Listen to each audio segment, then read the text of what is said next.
এই বিশ্বকে শিশুর বাসযোগ্য করে যাব আমি। নবজাতকের কাছে এ আমার দৃঢ় অঙ্গীকার। শিশু সাহিত্য ও অনুবাদ সাহিত্যের ওপর এক দিবসীয় জাতীয় স্তরীয় ওয়ার্কশপ অনুষ্ঠিত হলো মানবজার মহকুমা শহরে। রবিবার বেলা 12টা থেকে বিকেল 5টা পর্যন্ত অল ইন্ডিয়া সাঁওতালি রাইটার্স অ্যাসোসিয়েশনের উদ্যোগে মানবাজার রাধামাধব বিদ্যায়তনের সভাগৃহে এই আলোচনা সভায় অংশগ্রহণ করেন রাজ্যের বিভিন্ন প্রান্তের সাঁওতালি বিভাগীয় অধ্যাপক ও শিক্ষক সহ বিশিষ্টরা। অংশ নেন সাঁওতালি সাহিত্যের অবদানকারী জাতীয় পুরস্কারপ্রাপ্ত গুণীজনেরাও। শিশু সাহিত্যে বিশেষ করে সঙ্গীত, কাব্য, নাটক, প্রবন্ধের উপর মূল্যবান বক্তব্য রাখেন সকলে।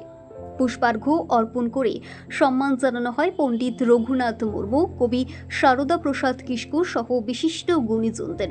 এদিন আলোচনা সভায় অংশগ্রহণ করেন বান্দোয়ান বিধানসভার বিধায়ক রাজীব লোচন সোরেন।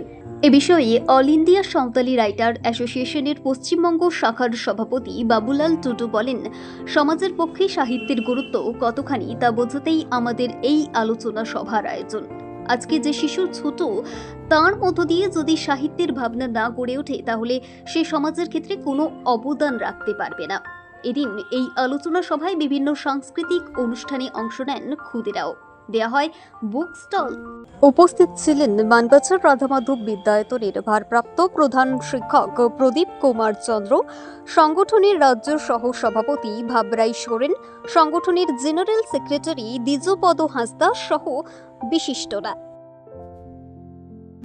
যারা সাহিত্যিক আছেন প্রত্যেকেই আজকে উপস্থিত হয়েছে এবং এটা এনাদের ধন্যবাদ জানাই যে নিজেদের উদ্যোগে এই কর্মসূচিটা ওনারা করে থাকেন এবং এতে অনেকে উপকৃত হয়েছেন। কারণ আমাদের ধরুন যতগুলো গুণীজন সম্মান যতজন পেয়েছেন, আমাদের অধিকাংশ মানে সবগুলোই প্রায় বলা চলে যে আমাদের অল ইন্ডিয়া রাইটার্স অ্যাসোসিয়েশনের থেকেই ওনারা উদ্বুদ্ধ হয়ে ওনারা লেখালেখি করেছেন, ওনাদের পাশে All India Santali writers Association ওনাদের পাশে থেকেছেন এবং আমাদের এই যে ভাষা বা সংস্কৃতির চর্চা, এটা কিন্তু এখান থেকে খুব গুরুত্বপূর্ণ দায়িত্ব পালন করছে।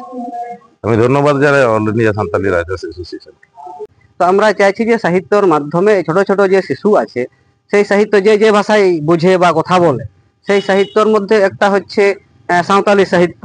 তো আমরা সাঁওতালি ভাষার মধ্য দিয়ে যে শিশুগুলোকে একটা সেই মেসেজ আমরা পাঠাতে যেতে পারি, সেই শিশুগুলো আগামী দিনে একটা ভালো অভিভাবক যেন হতে পারে, ভালো একজন সমাজ সংস্কারক হতে পারে, হ্যাঁ, সর্বোপরি একজন ভালো মানুষ হতে পারে। সেটা যেমন একটা গুরুত্বপূর্ণ বিষয়, সেরকম আরেকটা বিষয় হচ্ছে অনুবাদ সাহিত্য। এখন অনুবাদ সাহিত্য যখনই আমরা অনুবাদ করব বা আমাদের সাহিত্য থেকে যখন অন্য ভাষায় অনুবাদ হবে, তখন দুটো ভাষার মধ্যে বা যত ভাষাতে হবে আর কি অনুবাদ হবে, তত একটা পারস্পরিক একটা সম্পর্ক হবে, আদান প্রদান হবে। তো এই যে সম্পর্কের আদান প্রদান বা একটা মেসেজের আদান প্রদান, সেই মেসেজ থেকেই আমরা আগামী দিনে ভালো কিছু করতে পারবো, ভালো কিছু করার একটা আশা, ভালো কিছু হওয়ার একটা আশা আকাঙ্ক্ষা, এটাই আমাদের মূল উদ্দেশ্য। আমার নাম ডক্টর বাবুলাল টুডু, আমি সভাপতি all India writers association Paschimbanga শাখা। নমস্কার।